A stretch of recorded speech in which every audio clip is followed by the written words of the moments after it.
Hi friends, பார்த்தீங்கன்னா நிறைய பேர் ஸ்லீப்பர் பஸ்ஸில் போயிருப்பீங்க. இந்த ஸ்லீப்பர் பஸ்ஸை நான் உங்களுக்கு எக்ஸ்ப்ளோர் பண்ணி காட்டுறேன். பார்த்தீங்கன்னா கம்மியான ரேட் பட்ஜெட்லேயே சூப்பராக இருந்துச்சுங்க. கொஞ்சம் நல்லா ஹை குவாலிட்டியாகவே கொடுத்துருக்கான், நல்லா இருக்குது பாருங்கள்.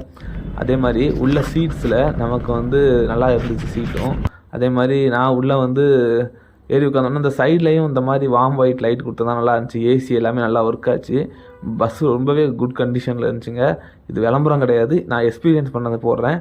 அப்புறம் நான் உள்ளவே சாப்பாடு வாங்கிட்டு வந்துட்டேன், சாப்பிடலான்னு சொல்லிட்டு சாப்பாடு தண்ணி எல்லாம் வாங்கிட்டு வந்துட்டேன். அப்புறம் இந்த சைடு பார்த்திங்கன்னா ப்ரைவேசிக்கு இதை கொஞ்சம் இழுத்து விட்டுக்கிட்டேன். அதாவது என்ன சொல்கிறது அப்படின்னா, நான் ஒரு கையில் கேமரா வச்சுட்டு ஒரு கையில் பண்ணுறதுனால ஒழுங்காக பண்ண முடியல. ஸோ பரவாயில்ல, நம்ம ப்ரைவேசிக்கு இழுத்து விட்டுட்டு அப்புறம் சாப்பிட்லான்ட்டு பஸ்ஸில் சாப்பாடு வாங்கிட்டு வந்துட்டு ஒரு சிக்கன் பிரியாணி வாங்கிட்டு வந்தேன்.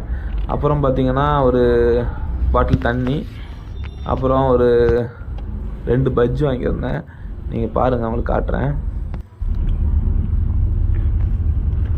அப்புறம் பார்த்திங்கன்னா இந்த மாதிரி வியூ இந்த சைடு நம்ம ஓப்பன் பண்ணிட்டு அந்த வியூ பார்த்துட்டே சாப்பிட்டுட்டு இருந்தேன். ரொம்ப நல்லா இருந்துச்சு. இன்றைக்கி நைட் ஏறிட்டாங்க, நாளைக்கு காலையில் தான் ஊரில் போய் சேர போகிறேன். பெட்ஷீட்